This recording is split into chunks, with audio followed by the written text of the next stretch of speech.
मोदी सरकार के कार्यकाल में एनपीए का क्या हो रहा है। लेकिन उससे पहले एक जरूरी बात, जब आरबीआई से यह पूछा गया कि ये महानुभाव कौन है जिनके 10 लाख करोड़ राइट ऑफ हुए, जिनसे सिर्फ 13% वसूली करी गई, तो बोला गया कि नहीं, हम इनके नाम नहीं बता सकते हैं, वो गुप्त और गोपनीय है।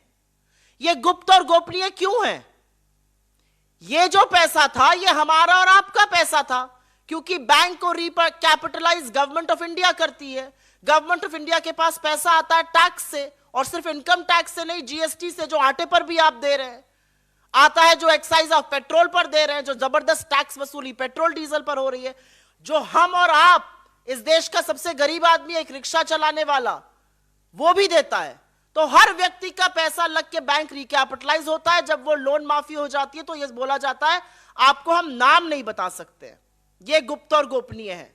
लेकिन अगर आप एक भी ईएमआई पर डिफॉल्ट कर जाइए तो आपका नाम अखबार में छप जाएगा कि फलाने व्यक्ति ने डिफॉल्ट किया, इनको अब कहीं से लोन नहीं मिलना चाहिए। मोदी सरकार के कार्यकाल का कच्चा चिट्ठा थोड़ा खुलना जरूरी है। मोदी सरकार के कार्यकाल में एनपीए जो है वो 365% बढ़ा है। 365% एनपीए की उछाल हुई है। बड़ी फोन बैंकिंग की बात करते थे, जो एनपीए वित्तीय वर्ष 15 में 5 लाख करोड़ का था, वो इनके 6 साल के कार्यकाल में शुरू में 19 लाख करोड़ के आसपास पहुंच गया। 365% की वृद्धि। तो अब क्या सवाल नहीं बनता कि किसके फोन पर ये लोन दिए जा रहे हैं? क्या क्विड प्रो है? कौन पैसा लेके ये लोन दे रहा है और ये लोन एनपीए क्यों बन रहे हैं? ये सवाल पूछना लाजमी है और ये सवाल जरूर पूछा जाना चाहिए। विलफुल डिफॉल्टर्स जो पैसा दे सकते हैं लेकिन स्वेच्छा से कहते हैं भाई हम पैसा नहीं देंगे। आपको और हमें ये रियायत नहीं है, किसान को ये राहत नहीं है कि वो कह दे मेरी फसल फेल हो गई, भाई मैं पैसा नहीं दे पाऊंगा।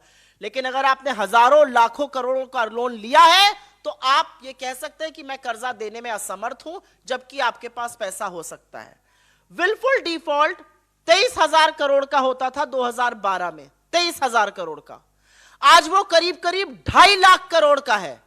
10 गुना इजाफा विलफुल डिफॉल्ट में। ये क्यों हो रहा है? यू क्यों होने दिया जा रहा है? ये कौन लोग हैं जो विलफुल डिफॉल्ट कर रहे हैं और क्यों करना दिया जा रहा है? ये सवाल अपने आप में बहुत गंभीर सवाल है। सुनकर देखो, सुनकर देखो, सुनकर देखो जी। ममता, राहुल, मोदी बोले, लिखे जितेंद्र जी।